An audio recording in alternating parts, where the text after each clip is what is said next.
વિદ્યાર્થી મિત્રો, ધોરણ 10 વિષય ગણિત માર્ચ 2024માં બોર્ડની જે પરીક્ષા લેવાઈ હતી એમાં બેઝિક ગણિતમાં વિભાગ સીનું આપણે સોલ્યુશન કરીશું. તો અહીંયા બે દ્વિચલ સ્વરૂપ સમીકરણ આપેલા છે આપણને, એનો ઉકેલ આપણે આદેશની રીતથી મેળવવાનો છે. તો પહેલાં સમીકરણમાં આપણે વયને સૂત્રનો કરતા બનાવીએ તો 11 - 2x/3. હવે આ કિંમત આ બીજું સમીકરણ છે એમાં વયની જગ્યાએ મૂક્યા. હવે 3 × 2x કરેલા 6x, આ -4 11 સાથે ગુણ્યા એટલે -44, -4 × -2x કરેલા +8x, 3 × -24 કરેલા -72.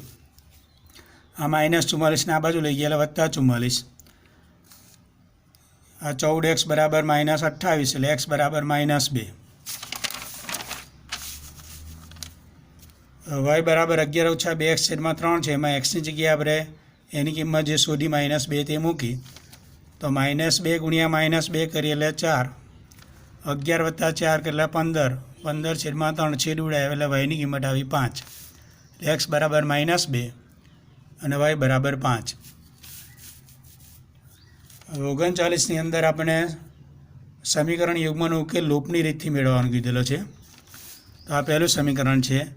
આ 2y અને 7ને આ બાજુ લઈ જાય તો 9x - 2y - 7 બરાબર 0, એને સમીકરણ 2 આપ્યું. તો સમીકરણ 1ને 2 વડે અને સમીકરણ 2ને 5 વડે ગુણી બાદબાકી કરીએ. બાદબાકી કરવામાં આવે એટલે એના ચિહ્નો બદલાય. આ પ્લસ હતું એ માઇનસ થયું, માઇનસ હતું એ પ્લસ થયું, માઇનસ હતું એ પ્લસ થયું. હવે -10y + 10y નીકળી જાય. હવે 6x - 45x એટલે -39x, -8 + 35 એટલે +27 બરાબર 0. એટલે કે -39x બરાબર -27 એટલે x બરાબર 27/39 એના છેદ ઉડાવ્યા 9 × 27 = 43 એટલે xની કિંમત આવી 9/13. હવે સમીકરણ 1 જે આપણું આ હતું એમાં xની જગ્યાએ એની કિંમત આપણે મૂકી દીધી. હવે 9 × 27/13 બાકીનો તેવું ને એવું. હવે 27/13 -4 આ 5y આમ લઈ ગયા એટલે +5y થયા. આ 13 આની સાથે ગુણ્યા એટલે 13 × 4 = 52. 27માંથી 52 બાદ કરેલા -25 એટલે કે 65y બરાબર -25, y બરાબર -25/65 એના છેદ ઉડાવ્યા એટલે yની કિંમત આવી -5/13.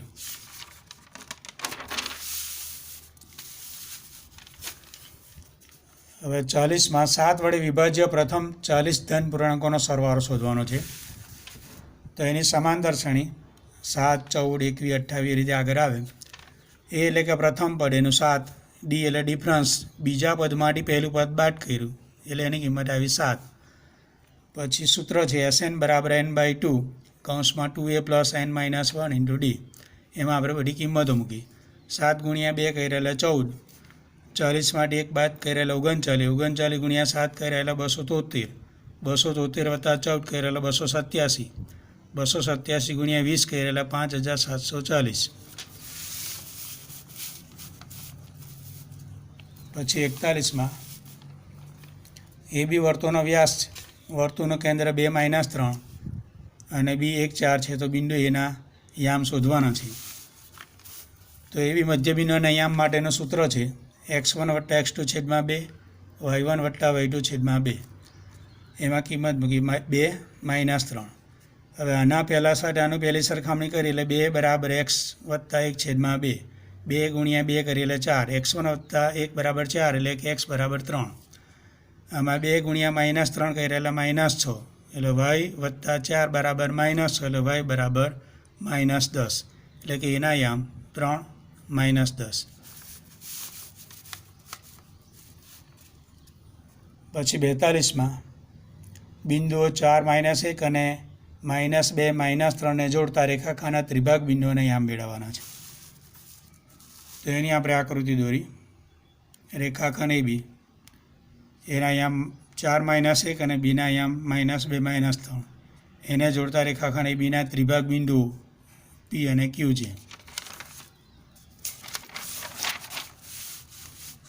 એટલે 3 ભાગ એના સરખા, AP બરાબર PQ બરાબર QB. અહીં બિંદુ P જે છે રેખાખંડ ABનું 1/2 ગુણોત્તરમાં વિભાજન કરે. હવે આ બિંદુ પીના યામ શોધવા માટેનું સૂત્ર છે m1x2 વત્તા m2x1 છેદમાં m1 વત્તા m2, m2y1 વત્તા m2y1 છેદમાં m1 વત્તા m2. એમાં બધી કિંમતો મૂકી. -2 વત્તા 8 છેદમાં 3 એટલે એવા 2, -3 -2 એટલે -5 છેદમાં 3. એ જ રીતે બિંદુ Q એ રેખાખંડ ABનું 2:1 ગુણોત્તરમાં વિભાજન કરે. તો એમાં આ જે સૂત્ર હતું એમાં જ બધી કિંમતો આપણે મૂકી.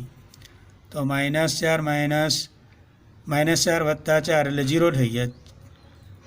0 ભાગ્યા કોઈ પણ સંખ્યા એટલે 0 જ. -6 -1 એટલે -7 છેદમાં 3.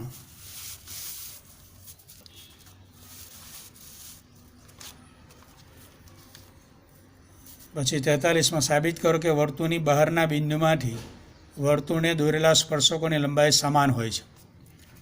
તો એના માટે આપણે આકૃતિ દોરી દીધી. ઓ કેન્દ્રવાળું વર્તુળ, વર્તુળની બહારનું બિંદુ P, બહારના બિંદુ Pમાંથી વર્તુળને સ્પર્શકો PQ અને PR. PQ અને PR આ બે સ્પર્શકો છે. આપણે સાબિત કરવાનું છે કે PQ બરાબર PR. OP, OQ અને OR એ બધા જોડી દીધા. તો ખૂણો OQP અને ખૂણો ORP એ કાટખૂણા છે. હવે કાટકોણ ત્રિકોણ OQP અને ORPમાં OQ બરાબર OR, કારણ કે એક જ વર્તુળની ત્રિજ્યા છે. OP બરાબર OP, કેમ કે સામાન્ય બાજુ છે. એટલે કે ત્રિકોણ OQP એકરૂપ ત્રિકોણ ORP. કેમ થાય કે કાકબાય એટલે કાટકોણ, કરોણ અને બાજુ. આથી PQ બરાબર PR એકરૂપ ત્રિકોણના અનુરૂપ અંગો એ સમાન થાય. પછી 44માં બે સમકેન્દ્રી વર્તુળોની ત્રિજ્યાઓ 41 સેમી અને 40 સેમી છે. મોટા વર્તુળની જીવા નાના વર્તુળને સ્પર્શે છે તો તેની લંબાઈ શોધવાની છે. તેના માટે આપણે આકૃતિ દોરી. હવે ત્રિકોણ OMAમાં ખૂણો OMA બરાબર 90 એટલે પાયથાગોરસના પ્રમેયનો ઉપયોગ કર્યો.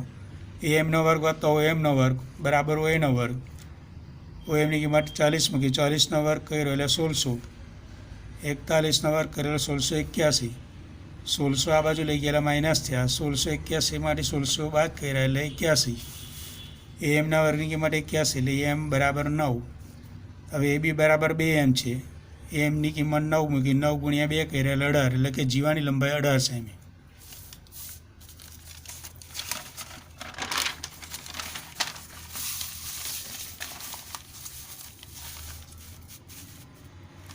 પછી 45માં આપણને કોષ્ટક આપેલું છે, એમાંથી એ માહિતીનો ઉપયોગ કરીને આપણે બહુલક શોધવાનો છે.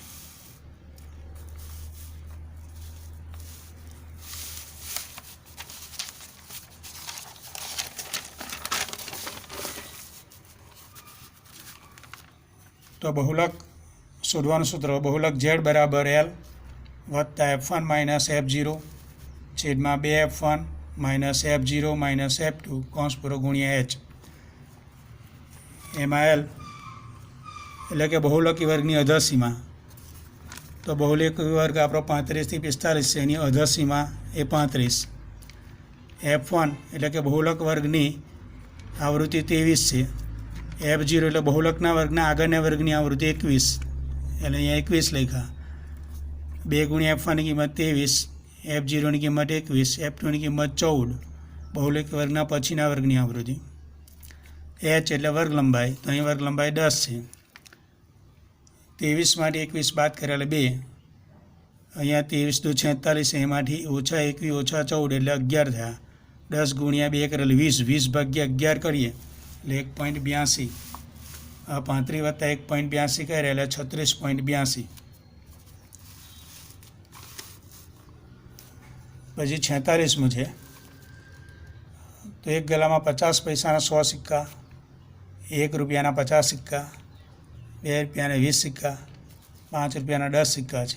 આ ગલ્લાને ઊંધો વારવામાં આવે ત્યારે પાત્રમાંથી કોઈ એક સિક્કો બહાર પડે તો એ સમસંભાવી હોય તો એમાં પહેલું 50 પૈસાનો સિક્કો હશે, બીજું 5નો સિક્કો નહીં હોય, ત્રીજું ₹1નો સિક્કો હોય. તેની સંભાવના કેટલી? તો 50 પૈસાના સિક્કાની સંખ્યા છે 100, 1 રૂપિયાના સિક્કાની સંખ્યા 50, 2 રૂપિયાના સિક્કાની સંખ્યા 20, 5 રૂપિયાના સિક્કાની સંખ્યા 10, આ બધાનો સરવાળો કરેલો 180. શક્ય તમામ પરિણામોની સંખ્યા 180. હવે પહેલું, ધારો કે સિક્કો 50 પૈસાનો હોય તે ઘટના એ કહીએ, એટલે ઘટના એના પરિણામની સંખ્યા 100, એટલે પી ઓફ એ બરાબર 100/180 એના છેદ ઉડાવ્યા, એટલે 5/9, એટલે એ ઘટનાની સંભાવના 5/9.